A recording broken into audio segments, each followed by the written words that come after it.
Hello student, good morning dear and beard. ये विधियाँ आपके लिए अति आवश्यक हैं। कल हमने ध्वनि साम्य विधि का अध्ययन किया था। आज हम सुनो और बोलो विधि के बारे में अध्ययन करेंगे।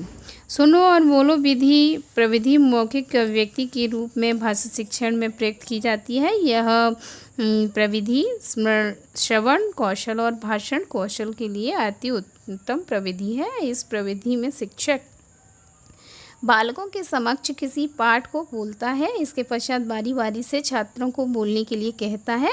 इस प्रकार उन्हें सुनने और बोलने का पर्याप्त अभ्यास हो जाता है। इस प्रविधि द्वारा श्रवण एवं भाषण कौशलों का विकास किया जाता है।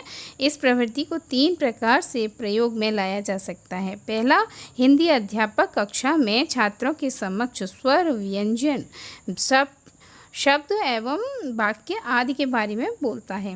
उच्चारण के समय अध्यापक सम्यक प्रवाह, स्पष्टता, उच्चता, दीर्घता, बलाघात, विराम चिन्ह, अभिव्यक्ति, विचारों की अभिव्यक्ति, व्याकरण सम्मत वाक्य रचना आदि का ध्यान रखता है। छात्र धैर्यपूर्वक एक श्रोता के रूप में उसके निर्देशों को सुनता है और उनका पालन करते हुए शिष्टाचार के साथ वैसा ही बोलने का प्रयास करता है जैसा उसका अध्यापक उसे दिशा निर्देश देता है। दूसरा है, शिक्षक हिंदी अध्यापक कक्षा अध्यापन के समय कुछ छात्रों का चयन करता है जो शुद्ध उच्चारण और शिष्टाचार का पालन करने में समर्थ होते हैं और वह प्रत्येक छात्र को बारी बारी से बोलने को कहता है। शेष छात्र उससे ध्यानपूर्वक सुनते हैं और वैसा ही बोलने का प्रयास करते हैं। नेक्स्ट है, हिंदी अध्यापक कक्षा में छात्रों के समक्ष टेप रिकॉर्डर या वीडियो में रिकॉर्ड की गई बातों को प्रस्तुत करता है एवं छात्र को वैसा ही बोलने का निर्देश भी देता है। उन छात्रों उन बातों को सुनकर बोलता है। सर्वप्रथम ध्यान से ध्वनि को सुनता है और स्वर एवं व्यंजनों के बारे में, फिर वाक्यों के बारे में रिकॉर्डर सुनाता है, जिससे कि छात्र अधिगम करता है। सुनने के बाद ऐसा करने से छात्र स्वस्वर बोलने लगता है और उच्चारण संबंधी दोष भी दूर हो जाते हैं। सुनो और बोलो विधि का प्रयोग किस प्रकार किया जाता है? प्राथमिक स्तर पर सुनो और बोलो विधि का प्रयोग किया जाता है। फलस्वरूप छात्रों में सुनने और बोलने की निम्नलिखित योग्यताओं का विकास होता है। इस विधि के प्रयोग से छात्रों में झिझक दूर हो जाती है। वे व्याकरण सम्मत वाक्य बोलने लगते हैं। छात्र समूह गान, कविता, कहानियाँ, चुटकुले, अनुभव वर्णन आदि को आरोह अवरोह के साथ सुनने और बोलने में समर्थ होते हैं। छात्र हिंदी की समस्त ध्वनियों को सुनकर उनमें अंतर करना तथा उनका शुद्ध उच्चारण करना सीख जाते हैं। वे बिना अटके प्रवाह के साथ बोलने की योग्यता एवं अपने साथियों अध्यापकों से सरल विषयों पर वार्तालाप करना सीख जाते हैं।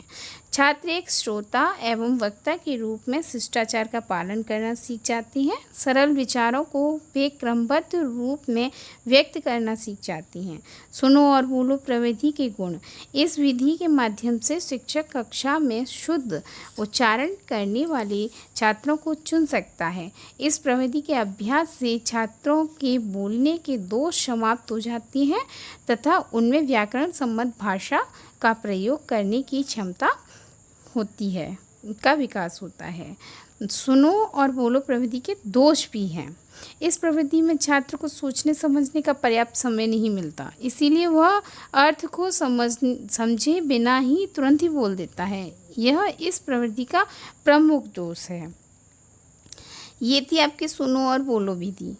कल हम दूसरी विधि का अध्ययन करेंगे, देखो और कहो विधि, जिसके अंतर्गत बताया जाएगा कि किस प्रकार से दिखाया जाता है, चित्र के माध्यम से बच्चों को सिखाया जाता है। ये विधियाँ आपकी प्राथमिक स्तर की ज़रूर हैं, लेकिन कभी कभी 6 to 8 के लिए भी ये बहुत महत्वपूर्ण विधियाँ हैं जिनका कि हम व्यवहारिक रूप में प्रयोग करते हैं। आप शिक्षण विधियों के वीडियो को पूरा देखें और जो समझ में ना आए कमेंट बॉक्स में दें, जिससे कि उसका निदान किया जा सके। धीरे धीरे आपकी मैक्रो टीचिंग स्किल प्लान भी इसमें कराए जाएंगे, जिससे कि आपकी डायरियाँ कंप्लीट हों। आप सभी को अपनी अपनी डायरियाँ कंप्लीट करनी है और जो पेपर दिए हैं उनके असाइनमेंट भी कंप्लीट करने हैं। आप घर बैठ के अपने समय का सदुपयोग करें। बहुत बहुत धन्यवाद। I gave you my heart.